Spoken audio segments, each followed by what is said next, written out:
This 1899 family portrait was restored, and only now was a secret revealed.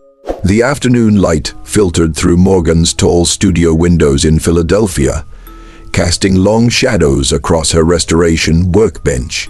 She adjusted her magnifying lamp, studying the photograph that had arrived that morning, a family portrait from 1899, mounted in a cracked leather frame. Barely visible, the image was obscured by water damage, age spots, and a deep diagonal crease across the lower portion. The client's email had been brief. Found this in my grandmother's attic. Family portrait. Would love to see it restored before I pass it down to my daughter. For 12 years, Morgan had been restoring historical photographs, and she'd seen countless portraits from the turn of the century. This one appeared straightforward at first glance. 4 figures posed in the stiff, formal manner typical of the era. A man and woman standing stern and dignified in the back, 2 younger people, likely their adult children, flanking them on either side. She carefully removed the photograph from its frame, noting the brittle edges and the foxing that had eaten away at portions of the emulsion. Partially legible on the back was the studio mark, Richardson's Photography, Philadelphia, PA, 1899. Setting up her scanner, Morgan began the meticulous digitization process. She worked at the highest resolution possible, knowing every pixel might contain information invisible to the naked eye. Once the scan completed, she transferred the file to her main monitor and opened it in restoration software. The first step was always the same: assess the damage, map the areas needing attention, and create a restoration plan. She zoomed in slowly, examining each photograph section. The faces were weathered but recoverable. The background, likely a painted Victorian parlor studio backdrop, was faded but intact. Then her eye caught something in the damaged area at the bottom of the frame, where the crease had obliterated most detail. Leaning closer to the screen, she saw a shape she'd initially dismissed as shadow or damage, but as she adjusted the contrast slightly, the shape seemed to have form, structure. Morgan's pulse quickened. In all her years of restoration, she'd learned to trust these moments when something felt off, when an image whispered it held more than met the eye. She saved her work and stood up, stretching. Tomorrow, she would begin rebuilding that damaged section pixel by pixel. She had no idea she was about to uncover a secret hidden for 125 years. Morgan arrived early the next morning, coffee in hand and determination in her stride. The 1899 portrait waited on her screen exactly as she'd left it, the mysterious shape in the damaged section still nagging at her mind. She had dreamed about it, fragmented images of shadows becoming solid, secrets hiding in plain sight. Settling into her chair, she began the painstaking digital restoration. Using advanced algorithms and her trained eye, she reconstructed the damaged area pixel by pixel. The software analyzed surrounding patterns, suggesting probable continuations of lines and textures. But Morgan always made the final decisions, guided by experience and an intuitive understanding of photographic composition. After 2 hours, she leaned back and blinked hard. The shape was definitely not damaged. It was a form rounded at the top, narrowing downward. Increasing the magnification, she continued working, carefully removing digital artifacts of water damage and age. By noon, she could no longer deny what she was seeing. It was a head, a small head positioned low in the frame, as if someone were sitting on the floor or a very low stool. A child. Morgan's heart raced. Pulling up the client's email again, she read it carefully. 4 people. The family records mentioned 4 people, but here, emerging from more than a century of obscurity, was clearly a 5th figure. She worked through lunch, her forgotten sandwich on the desk beside her. As she reconstructed more, details emerged: small shoulders, the suggestion of a simple dress, tiny hands folded in a lap. The child appeared to be 4 or 5 years old, positioned slightly forward and left of the woman she now assumed was the family matriarch. The placement was unusual. In typical Victorian family portraits, children were positioned prominently as symbols of legacy and continuity. But this child seemed almost tucked away, present but not centered, visible but not emphasized. By late afternoon, Morgan had restored enough to see the child's face beginning to emerge. Adjusting contrast and brightness carefully, she teased out details from the degraded emulsion. The eyes were downcast, the expression solemn, typical for long exposure photographs of that era. Enhancing the lighting in that specific area, a standard technique to recover detail from underexposed sections, the screen flickered as the algorithm processed the adjustment. Morgan froze. The child's skin tone, now clearly visible, was distinctly lighter than the four adults surrounding her, significantly lighter. She sat back, her mind racing through the implications. A black family in 1008, 199 Philadelphia, and a white child sitting among them, photographed as if she belonged. This wasn't just a restoration project anymore, it was a mystery. Morgan spent the rest of the day completing the basic restoration, but her mind circled around the questions the fifth figure raised. By evening, she had a clear, detailed image of all five people, the family standing with quiet dignity, the parents in Sunday best with serious, proud expressions, the two younger adults in their 20s with similar formal composure, and there at the front sat the small white child, blonde hair pulled back, pale hands folded primly in her lap. Saving multiple file versions, Morgan did something she rarely did before completing a full restoration. She called the client. "Mrs. Patterson, this is Morgan Chen from the restoration studio. I hope I'm not calling too late." "Not at all, dear," came the warm reply. "Have you looked at the photograph?" "I have, and I've made significant progress. But I need to ask, what do you know about the family in this portrait?" "Well, that's my great-great-grandparents Thomas and Ruth and their children Samuel and Grace." "Why do you ask?" Morgan chose her words carefully. "Mrs. Patterson, in the restoration process, I've discovered a fifth person in the photograph, a young child, maybe 4 or 5. She was hidden by damage, but I've recovered her. Did you know there was another child?" Silence stretched long enough that Morgan wondered if the connection had dropped. "A fifth person?" Mrs. Patterson's voice grew quieter. "No, I've never heard anyone mention another child. Are you certain?" "Absolutely. She's sitting at the front, Mrs. Patterson. There's something else. The child appears to be white." Another long pause. "White, but that doesn't make sense. Thomas and Ruth were black. Their whole family was black. We have records, family Bible entries. There's never been any mention." "I understand this is unexpected," Morgan said gently. "But the image is clear. I'll send you what I've restored so far. Maybe you could look through your family documents, see if anything might explain this." "Yes, Mrs. Patterson said, her voice distant and thoughtful. "I'll look. My grandmother left boxes of letters and papers I never went through." "Morgan, if what you're saying is true, this could change what we know about our family." After hanging up, Morgan sat in her studio's dimming light, staring at the photograph. 5 faces looked back across more than a century. 4 had been remembered, documented, passed down through family stories, but 1 had been erased, hidden not just by photographic damage, but by something deeper: silence, time, deliberate forgetting. Zooming in on the child's face, she wondered, who were you and why did they hide you? 3 days later at 9 a.m., Morgan's phone rang. It was Mrs. Patterson, her voice edged with excitement and confusion. "I found something. In my grandmother's papers. Letters from Ruth to her sister in New York, dated 1897 to 1902. Morgan grabbed her notebook. "What do they say?" "Most are ordinary family news, but one from September 1899, just months after that photograph. Ruth writes, 'The child is well and growing.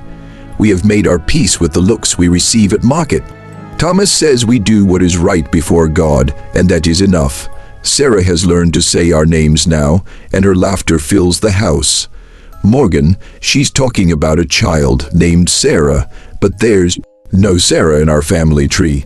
Morgan felt the thrill of discovery. Any other mention? Scattered through several letters over the next 2 years, always brief and careful. In 1900, we have had visits from church ladies asking questions we do not answer. They do not understand, and we have decided it is not their place to understand. In early 1901, Sarah grows tall and asks questions about her mother. We tell her what we know, which is little enough. She is ours now in all ways that matter. Morgan scribbled notes. Does she explain how Sarah came to them? Not directly, but a letter from December 1896, 3 years before the photograph, says, "A terrible thing happened at the docks today. A woman fell, and by the time Thomas reached her, she was gone. She had a child with her, barely 2, crying in the cold. No one claimed her. Thomas brought them both to the church. The woman had no papers, no name. The child had nothing but the clothes on her back." Morgan, I think that's how it started.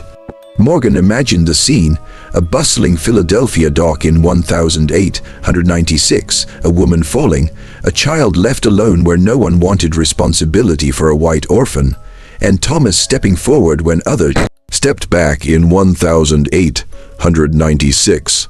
Mrs. Patterson said, her voice dropping, "What would happen if a black man brought a white child home? Nothing good." This was after Reconstruction collapsed during the worst of Jim Crow. Even in Philadelphia, there were unspoken rules.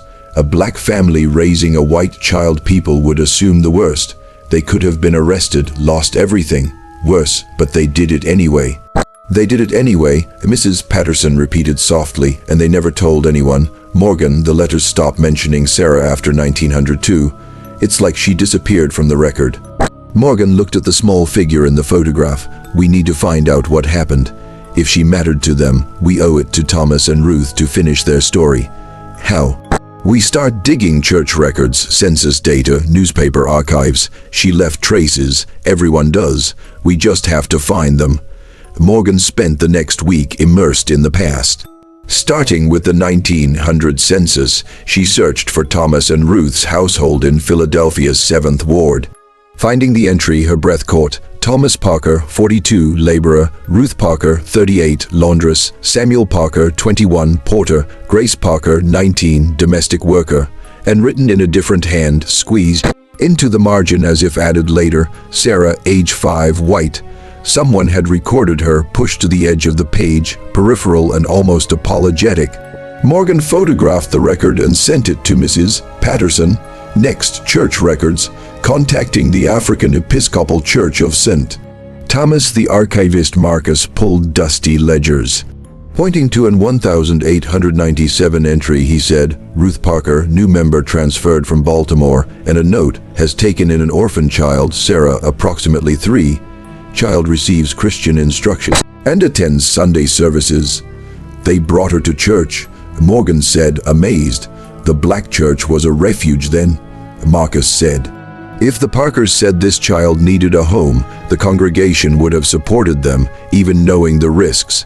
He turned to 1899, Sarah Parker, baptized, age 5. Parents listed, Thomas and Ruth Parker. Morgan stared. They claimed her officially, made her legally theirs in the eyes of the church. It wouldn't have meant anything in civil law. Marcus cautioned, adoption laws in 1899, Pennsylvania wouldn't allow a black couple to adopt a white child, but here in the church they were her parents. That night, Morgan met Mrs. Patterson at a cafe.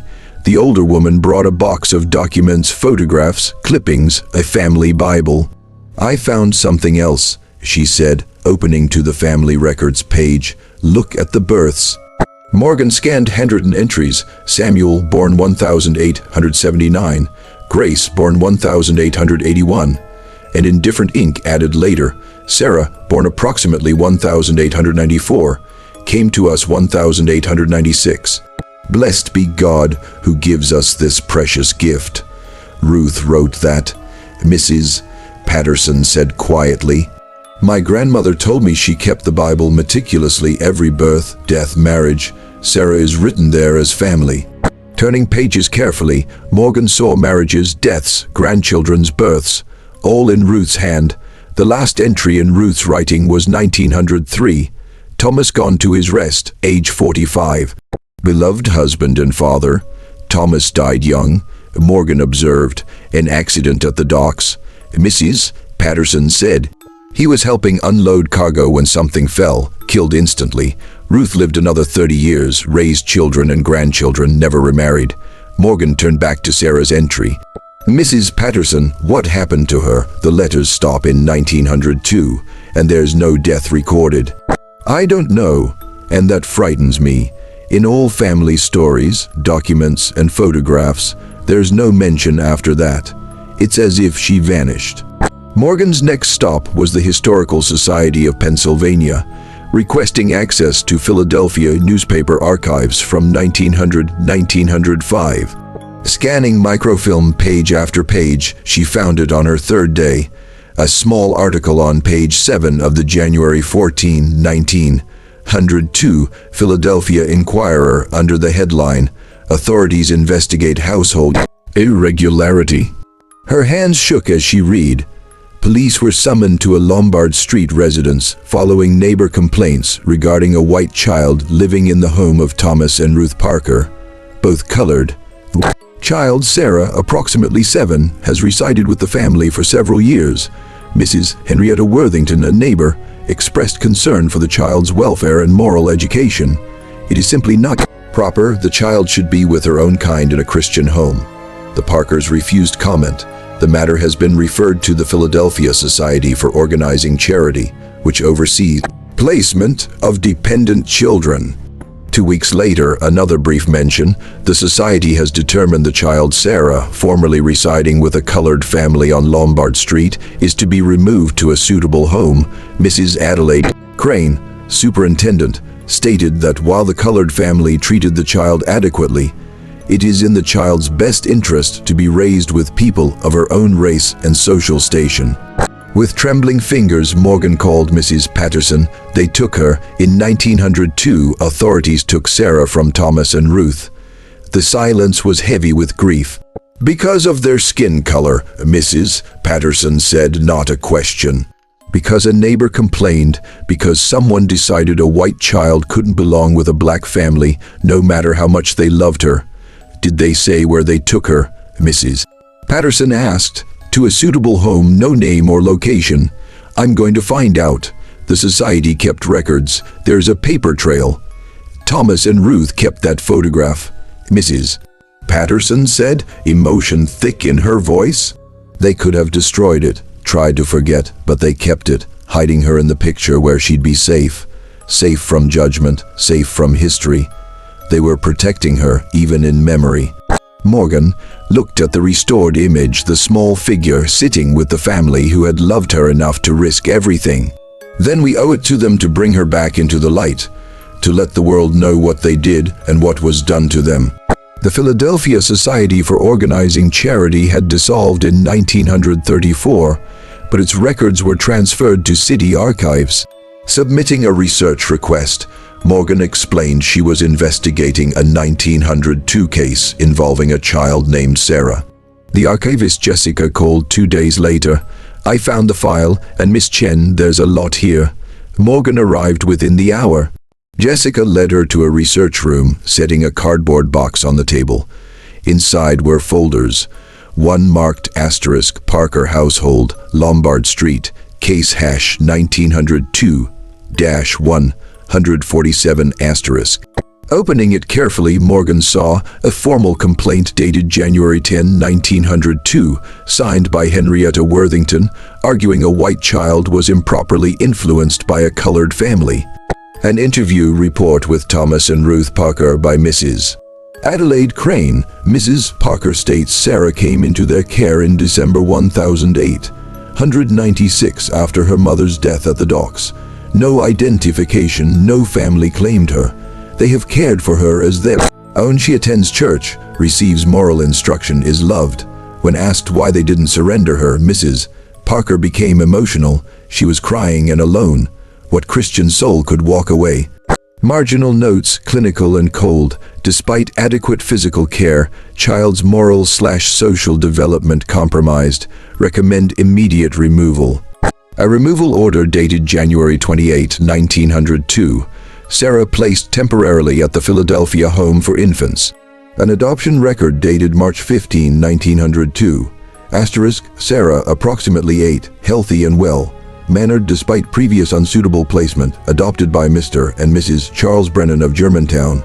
Mr. Brennan, a railroad clerk. Mrs. Brennan childless, eager to provide proper Christian upbringing. Asterisk, a follow-up report from April 1902. Child quiet and obedient, but has not formed attachment to new family.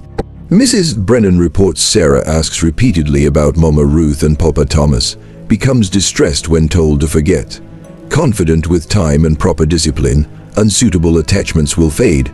Closing the file, Morgan sat back, heartbroken for the 8-year-old ripped away from her only family, told her love was wrong.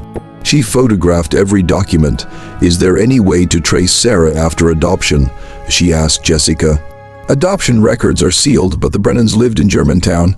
If Sarah stayed, she might appear in later census records. If she married, there'd be a certificate. It's a long shot. Sometimes we get lucky. Morgan became a detective, piecing together Sarah's life after the Parkers. The 1910 census showed Sarah Brennan, 16, still with Charles and Adelaide in Germantown, listed as adopted daughter, education, 8th grade completed. The 1920 census showed no Sarah Brennan in the household. Had she moved, married, died? Expanding her search, Morgan found a 1918 marriage certificate. Sarah Brennan to William Foster, both of Philadelphia.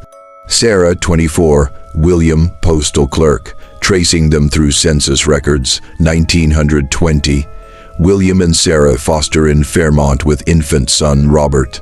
1930, 3 children, Robert, Margaret, Joseph, William at post office, Sarah housewife. 1940, address still in Philadelphia, Sarah alive at 46. Morgan shared her findings with Mrs. Patterson. Together, they searched for Sarah's descendants. Robert Foster died in 1995, but Margaret Foster had married and had children. Through genealogy databases and obituaries, they found her. Margaret Foster Coleman, 87, in a suburban Philadelphia retirement community. Morgan, cold?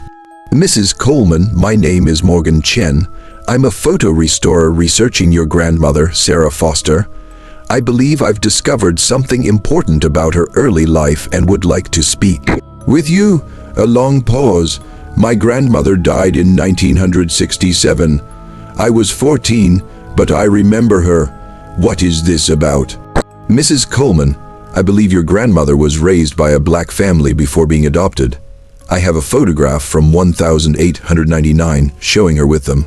I think she was taken against their will. Another pause. Can you come see me? I think we need to talk in person. Morgan and Mrs. Patterson sat in Margaret Coleman's apartment, the restored photograph on the coffee table. Margaret stared at it, her weathered hands trembling. I knew there was something. My grandmother never spoke much about her childhood, but there was always sadness. She told me she'd been adopted. Her birth mother died young, but she said... Margaret's voice caught. She said she'd had another mother, too, one who sang, braided her hair, taught her to pray. She said she'd been happy once before she had to leave. Mrs. Patterson took Margaret's hand. We found letters from Ruth Parker to her sister. She wrote about Sarah constantly, how she was growing, learning, laughing, how much they loved her. Ruth. Margaret repeated softly.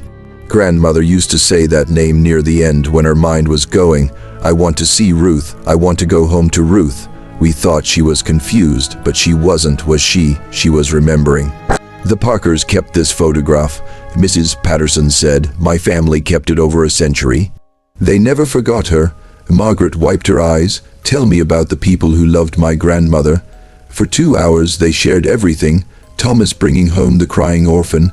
Ruth adding Sarah to the family Bible, fighting to keep her. Samuel and Grace having a little sister for precious years. My grandmother married my grandfather in 1918. Margaret said, she was 24, he was kind, patient, gentle.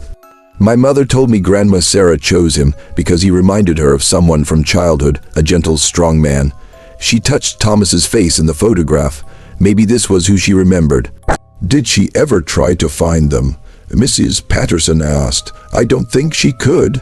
The Brennans were strict. They punished her for talking about her old family, told her it was shameful. She should be grateful to be saved. Eventually, she learned not to speak about it, but she never forgot. She never forgot. Morgan said, and now I understand why. Margaret smiled through tears. Mrs. Patterson, you said the Parkers were your ancestors. Thomas and Ruth were my great-great-grandparents. Samuel was my great-grandfather. Then we're connected. Sarah was their daughter, even if the law didn't recognize it. That makes us cousins. Mrs. Patterson laughed and cried. It makes us family. 3 months later, on a bright Saturday morning in May, 2 families gathered at the restored grounds of the African Episcopal Church of St. Thomas. Morgan had arranged a commemoration ceremony to honor the story hidden for so long. Reverend Williams stood before the group, Mrs. Patterson with 3 generations of her family, descendant of Samuel and Grace. Margaret Coleman surrounded by her children and grandchildren, Sarah's legacy carried forward. We gather today, Reverend Williams began to remember a love that transcended society's barriers. In 1896, Thomas and Ruth Parker opened their home and hearts to a child who needed them. They didn't ask her skin color or worry about the world's opinion. They saw a little girl needing a family and gave her one. Morgan displayed the restored photograph on a large screen, all 5 figures clear, Sarah at the front, her small face solemn but present. Forever captured belonging. For 6 years, Sarah was a Parker. Reverend Williams continued, baptized here, learning from Ruth's Bible, playing with brother and sister, loved fully and completely. When taken away, it wasn't from lack of care, but because the world couldn't accept that love doesn't see color. That family is built not by blood alone, but by choice and commitment. Mrs. Patterson approached the podium, holding a framed copy. My great-great-grandparents kept this picture their entire lives. They never spoke of Sarah outside the family. It was too painful, too dangerous, but they kept her image, kept her in their hearts. Today, we bring her story into the light. We say her name, Sarah Parker, Sarah Parker. Margaret echoed, her voice strong through tears. The congregation repeated, Sarah Parker. Morgan watched, tears falling freely as the 2 families embraced, descendants of the Parkers and of Sarah reunited across 125 years by a photograph and the love it represented. After the ceremony, Margaret stood before the display. She looks happy here. In all my grandmother's adult photos, she's smiling, but there's always sadness behind her eyes. Here, even formal and young, there's peace. She was home. Morgan agreed. Mrs. Patterson joined them. We'll preserve this story. The church is creating a permanent exhibit about Thomas, Ruth, and Sarah, and we're submitting it to the Historical Society so it becomes official record. My grandmother deserves to be remembered, Margaret said, but so do Thomas and Ruth. They risked everything to love a child who wasn't supposed to be theirs. That's heroism. That's what the world needs to know. As morning turned to afternoon, families shared a meal in the church hall. Children played together, laughter echoing. Stories were exchanged, memories of Sarah. Tales of Thomas and Ruth passed down generations. Morgan watched, heart full. She had started simply restoring an old photograph, but had done something far more important. Restored a family, brought a hidden story into the light, proven that love, real, sacrificial, courageous, love can survive even when the world tries to erase it. The restored photograph now hung in 2 homes, Mrs. Patterson's living room and Margaret Coleman's apartment. In the church archive, it was displayed with a caption, Thomas and Ruth Parker with their children, Samuel, Grace, and Sarah, 1899. A family united by love, separated by injustice, reunited by memory. May their story never be forgotten. Sarah had finally come home.